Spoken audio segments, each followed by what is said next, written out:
नमस्कार, हम होंगे कामयाब इंश्योरेंस स्पेशल में आप सभी का स्वागत है। हम हैं भोपाल में और यहाँ पर एड्रेस करेंगे कि इंश्योरेंस इंडस्ट्री जो इतनी बड़ी है और इतनी बड़ी हो रही है भारतीय अर्थव्यवस्था को देखते हुए, यहाँ पर किस तरह के करियर ऑप्शंस उपलब्ध है। गाइडेंस देंगे हमारे मेहमान और आपकी मदद भी करेंगे आपके सभी सवालों के लिए। हमारे साथ मौजूद हैं आज इंश्योरेंस इंस्टीट्यूट ऑफ इंडिया के मिस्टर JS गिडवानी और साथ ही साथ विजय चांडक LIC एजेंट है ये, और इनकी कहानी भी बहुत इंटरेस्टिंग है। पिछले 25 सालों से LIC के साथ ये जुड़े हुए हैं। आप सभी का स्वागत है। कि चांडक साहब, आपसे जानना चाहेंगे, 25 सालों से आप जुड़े हुए हैं LIC के साथ, शुरुआत कैसी की और कैसा रहा है सफर? 82 में मैंने एजेंसी ली। उस समय जब एजेंसी ली मैंने, तो उस समय मैं पार्ट टाइम जॉब की तरह काम करता था। उस समय मेरी जो एंट्री हुई थी LIC में ब्रेड बटर के लिए हुई थी। मुझे कहने में कोई हित नहीं है कि बस जेसी मिल में था तब मेरी पर डे की इनकम थी 10 रुपये पर डे, 25 साल पहले। उसके बाद 93 में जब मैं एंट्री फुल टाइम किया तो चौंकाने वाले परिणाम सामने आए कि 93 में ही मैंने first international competition MDRT qualify किया, जो कि जॉन का पहला MDRT था। यह मेरे लाइफ का एक टर्निंग पॉइंट था। 93 में मेरे को एक मेरे कलीग, मेरे फ्रेंड ने कुछ ऐसा कह दिया मुझसे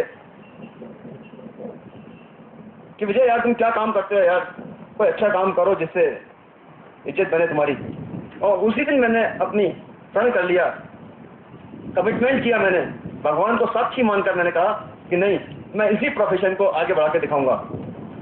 और उसी का परिणाम था कि मैंने with in time first MDRT 93 में की और 93 से आज तक नॉन स्टॉप MDRT करता रहा हूँ। जी चांडक साहब, आपसे ऑफ कोर्स जानेंगे कि रिकग्निशन कैसे पाई जा सकती है, लेकिन गिडवानी साहब आप बताएं, यहाँ पर जैसे कि चांडक जी की जो एक्सपीरियंस रही है 25 साल, इनकी शुरुआत पार्ट टाइम और उसके बाद फुल टाइम और बहुत सक्सेसफुल हैं अब इन 25 सालों के बाद, आप कैसे देख रहे हैं इस इंडस्ट्री को बढ़ता हुआ और स्कोप कितना है, कितने लोगों की ज़रूरत होगी, अगर वो बता सकें? जैसे हमारी इकोनॉमी की डेवलपमेंट बढ़ती जाएगी वैसे वैसे स्कोप बढ़ते जाएगा। दुनिया भर के स्तर पे देखें तो हम 88 देशों के जिनके आंकड़े मिलते हैं उसमें हमारा स्थान अभी तो 78 है। अगर हम पहले या दूसरे स्थान पे आए तो हमारी ज़रूरत तो लाखों एजेंट्स की हो सकती है, मिलियंस। और जैसे इकोनॉमी डेवलप हो जाएगी तो ये प्रीमियम ग्रोथ जो होने वाली है उसका अंदाज सही लगाना तो मुश्किल है, बट जो ब्रिक रिपोर्ट आई है कि ब्राज़ील, रशिया, इंडिया, चाइना की जो इकोनॉमिक ग्रोथ होने वाली है, तो उसमें ऐसे लगता है कि insurance industry will reach new heights and perhaps we will be among the top 3 nations in insurance business in next 20 years time. Young students को कितनी अपॉर्चुनिटी आप देखते हैं, क्योंकि यहाँ पर कई सारे लोग होंगे या फिर जो अब कॉलेज ख़त्म कर रहे हैं, स्कूल ख़त्म कर रहे हैं, खास तौर से छोटे शहरों में, जो चांडक साहब जैसे लोगों को देखकर इंस्पायर होते हैं, किस तरह का स्कोप है उनका और यहाँ पर कितनी आप बढ़त देखते हैं उनके लिए? स्टूडेंट्स के लिए इंश्योरेंस इंडस्ट्री में अनलिमिटेड स्कोप पैदा हो गया है। जैसे आप जानते हैं 2000 ईयर में जब IRDA एक्ट बना और प्राइवेट कंपनीज भी आने लगी तो करीब 2 डज़न इंश्योरेंस कंपनीज तो अभी काम करती हैं और हर एक कंपनी ये चाहता है कि वो LIC से कॉम्पीट करे। LIC की 2000 से ज़्यादा शाखाएं हैं, 1,13,000 उनके एम्प्लॉयज़, ऑफिसर्स, एग्जीक्यूटिव्स हैं, उनके पास 2 मिलियन एजेंट्स हैं।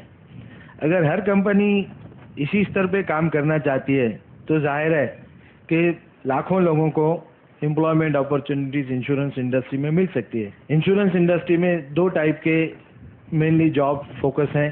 एक है मार्केटिंग साइड में, जिसमें आप एजेंट बन सकते हैं, कारपोरेट एजेंट बन सकते हैं। नई संस्था ब्रोकरेज की आई है 2 साल पहले, आप अपनी ब्रोकरेज कंपनी स्थापित कर सकते हैं।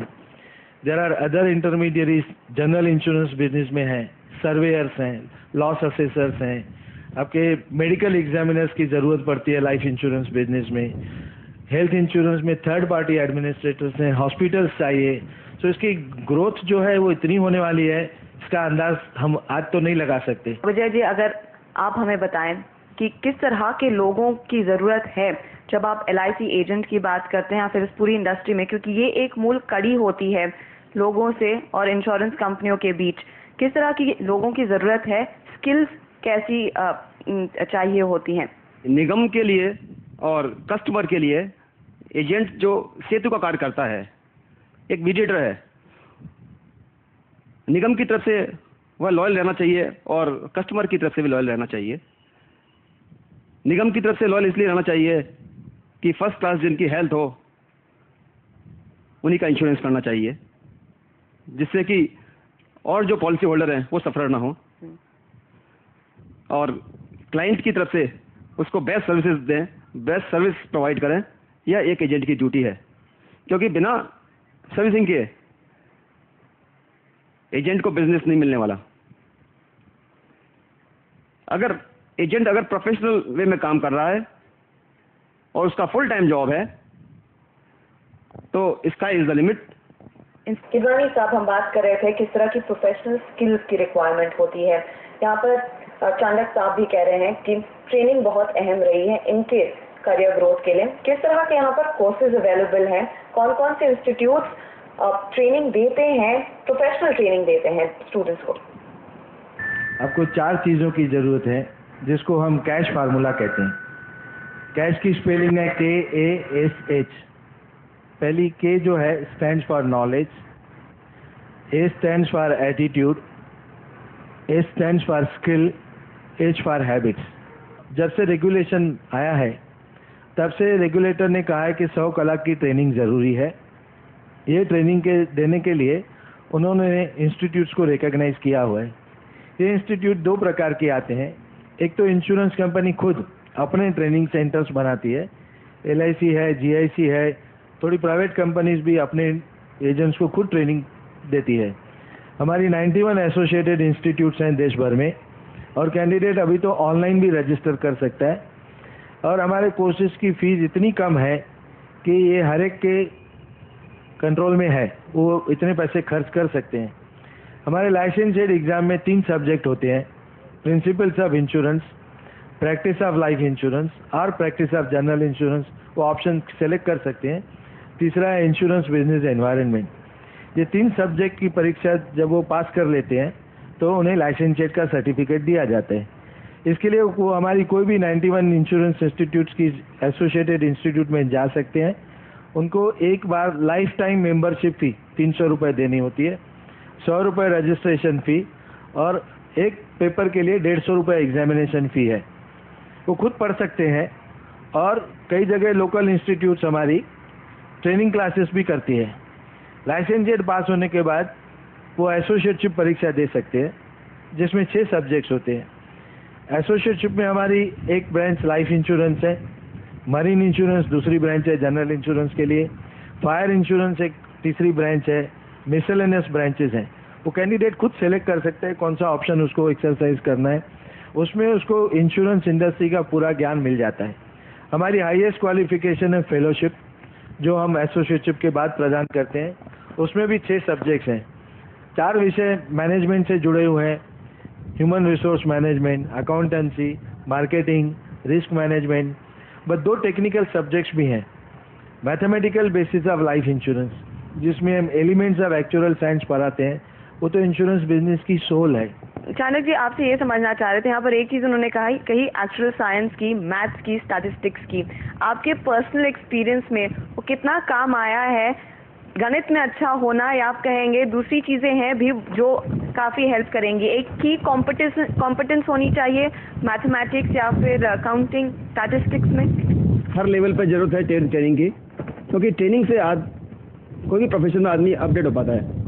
अपडेट जब ही होगा जब ट्रेनिंग लेता रहेगा वो, और ट्रेनिंग का महत्व भी है। पर इसके साथ साथ वन शुड बी प्रैक्टिकल।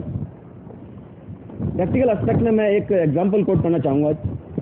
जब मैं कनाडा गया, कनाडा में एयरपोर्ट के बाहर जैसे ही हम निकले तो वहाँ पर एक कैनेडियन ड्राइवर आया, उसने टैक्सी ऑफर की हमको, और जैसे ही हम टैक्सी में बैठे तो उसने इमीडिएट लता की कैसेट लगा दी। पर लता की कैसेट सुन के और कनाडा में मुझे ऐसा टच किया कि मैं अपने देश में आ गया हूँ वापस। तो नेक्स्ट 7 डेज के लिए मैंने वो टैक्सी बुक कर ली। तो this is kind of practical तो ये इंश्योरेंस इंडस्ट्री में ये होना बहुत ज़रूरत है, इसकी जरूरत ज़्यादा है इसकी भी। विजय, अगर हमें ये बताएं रिकग्निशन के लिहाज से आपके पर्सनल एक्सपीरियंसेस कैसे रहे हैं? वॉल्यूम में you are one of the best agents, लेकिन दूसरे लोग जो हिस्सा बनना चाहते हैं उनको अगर आप अपनी एक्सपीरियंस बता सके, कितना यहाँ पर आप नाम कमा सकते हैं इस इंडस्ट्री में रहकर? एज इंश्योरेंस एजेंट, किसी भी संस्था का एजेंट जो होता है, मैं समझता हूँ एक नीचे की कड़ी होती है और सबसे बड़ी कड़ी होती है चेयरमैन। तो मेरी कस्टमर मीट, मैं एवरी आफ्टर 2 और 3 ईयर्स एक कस्टमर मीट करता हूँ कस्टमर को और क्लोज लाने के लिए। तो 2004 में मैंने कस्टमर मीट की थी, तो उसमें LIC के चेयरमैन ने शिरकत की थी और उन्होंने ये कमेंट्स किए मेरे को कि यहाँ तो ऐसा लगता है कि LIC life insurance of India नहीं, लाइफ इंश्योरेंस ऑफ चांडक है।